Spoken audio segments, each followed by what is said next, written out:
Bonjour à tous, j'espère que vous allez bien. Dennis Nedry, le programmeur de Jurassic Park. L'homme qui, en raison de ses problèmes financiers et de son faible salaire, a entraîné la fin du parc en 1993, avant même son ouverture. Afin de s'emparer des embryons de Jurassic Park pour les remettre à la société Biosyn, la rivale d'InGen, Nedry désactiva la sécurité du parc, à l'exception de l'enclos des raptors. Alors en route pour le bateau, le programmeur est tué par un dilophosaure le 11 juin 1993. Dans le roman de Michael Crichton, dont les événements se déroulent quant à eux en août 1989, Dennis Nedry est également dévoré par un dilophosaure. Néanmoins, sa mort, bien que similaire, diffère de celle que nous avons vue dans le film, et je vous propose de la découvrir aujourd'hui. Avant de commencer, je tiens à préciser que bien que le dilophosaure soit venimeux dans le film et dans le roman, sa taille n'est pas la même dans les deux œuvres. Dans le film, on nous le présente comme un petit prédateur, tandis que dans le roman, le dinosaure mesure 3 mètres de haut, ce qui se rapproche davantage de sa véritable hauteur.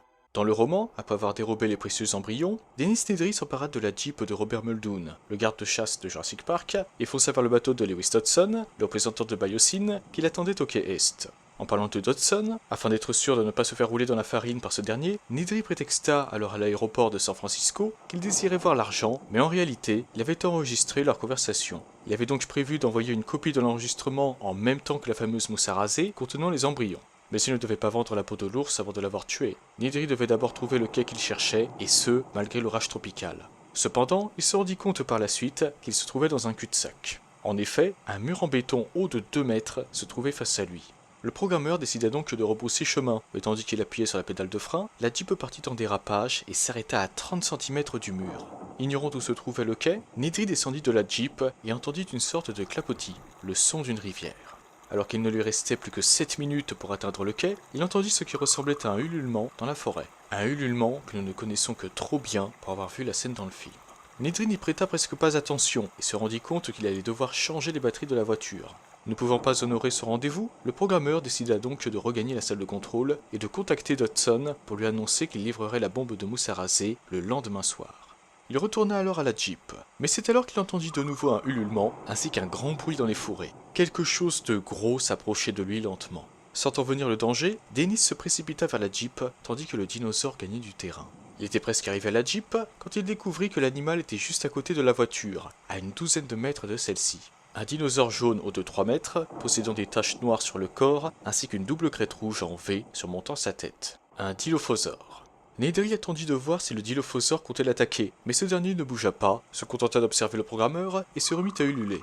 Nedry supposa alors que l'animal était effrayé par les phares de la voiture, évoquant un feu. Mais c'est alors que tout à coup, le dinosaure lança sa tête d'arrière en avant et cracha une boule de liquide mousseux sur la chemise de Nedry. Le dilophosaure recommença et cracha cette fois-ci sur le cou du programmeur. Dégoûté, ce dernier s'essuya d'un revers de main, mais celle-ci et son cou commencèrent à le picoter et à le brûler comme de l'acide.